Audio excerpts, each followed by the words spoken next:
Thank you so much for stopping by. In case this is your first time, a very warm welcome to you. My name is Miriam. I am a Kenyan journalist, and in my journalism career, I specialize on Africa current affairs, and I'm always seeking to understand the place of Africa in the international system or in the global politics. Okay, and I'm also very passionate about mentorship.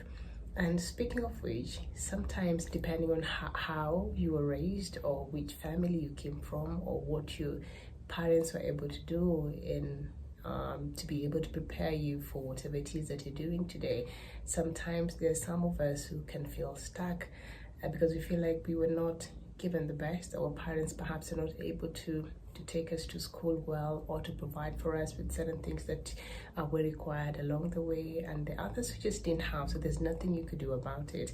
And I have been around countless people who have this similar story. I think it cuts across board, so many people.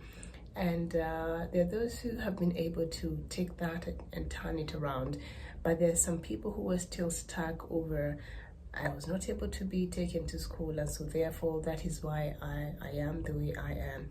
I was not able to get this from my parents, and therefore that is why I'm stuck in life. And sometimes, while some of these things are legitimate and some of these issues they're raising are legitimate, but it gets to a point where now you have to realize that your parents did the best they could, and that could only be they gave birth to you. You're here, and that is the biggest perhaps blessing you have today. And so now that you're here, forget what they're not able to give you or how they're not able to set you up for life, for success in life. But now since you're here, that means there's a purpose that is attached to your name. So what can you do with the fact that you're still here and they brought you into this world? And perhaps that is the much that they could do, because it is easy to get stuck.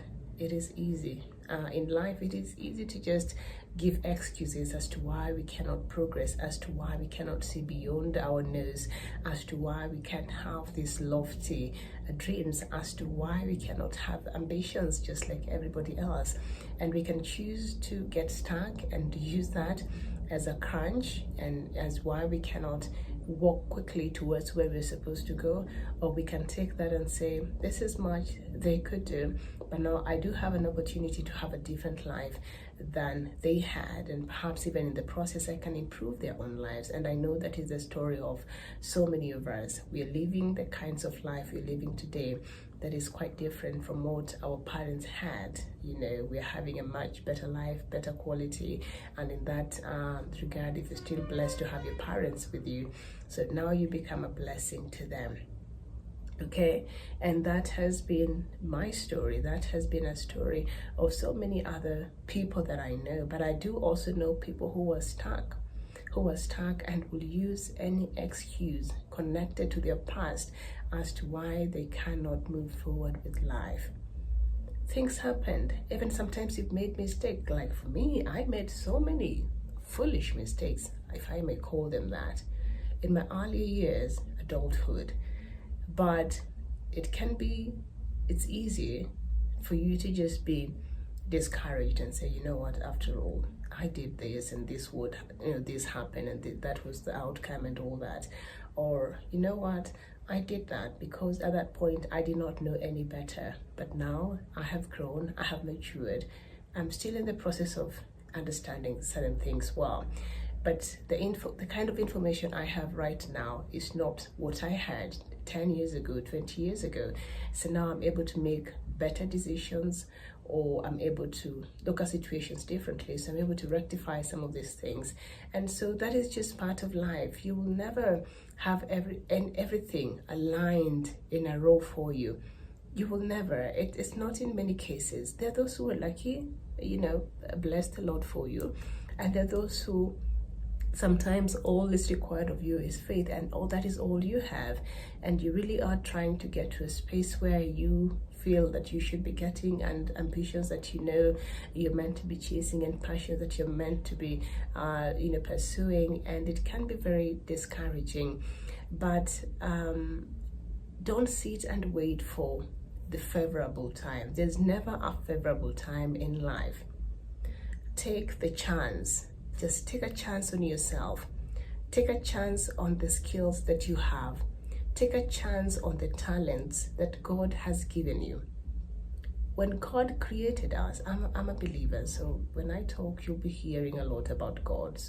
And I'm very unapologetic about that. So if you're offended, well, just bear with me, okay?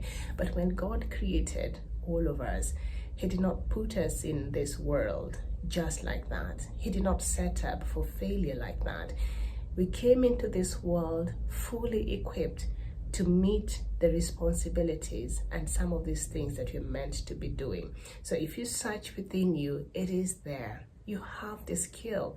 Just have some confidence about who you are and what you can possibly bring to the table, and take a vote on yourself. Vouch for yourself. Support yourself. Have faith in yourself, okay? And see what difference that will make for you. And don't just sit and wait for an opportune time. Don't just sit and wait for when your ducks will align on a row. That will probably never happen. Some of the opportunities that I've had in life are those that I never prepared for. I just woke up one morning and made a decision to take a chance on certain things, and all these small things led me to where I am today. There is never a better time to do anything. A better time is now, right now. That's what you have. So whatever it is that you can do right now, today, because tomorrow is not guaranteed. Yesterday has passed. There's nothing you can do about it. But you have right now, today. What is it that you can do where you are to make sure that you keep the momentum for you to get to where you want to go? But before you do that, you have to free yourself from all these things that you've been walking around, this chip on your shoulder about what you had or what you didn't have, what your parents did, what they were not able to do. Let that go. Release yourself from that. It's not your fault, and it's not their fault either. Sometimes they did not know any better. They did the best they did with what they had, and if you were put in the similar conditions they had, perhaps you would not have done much yourself. But anyway, despite of all that, the fact that you're here, that means something. That means you have a purpose, you're valuable. Put some value in yourself, believe in yourself, and just open yourself to the possibilities of what can be, and just start working towards that. So just have faith. Just have faith and release yourself from all these things, and open yourself for any possibilities, because I strongly believe that we have so much potential.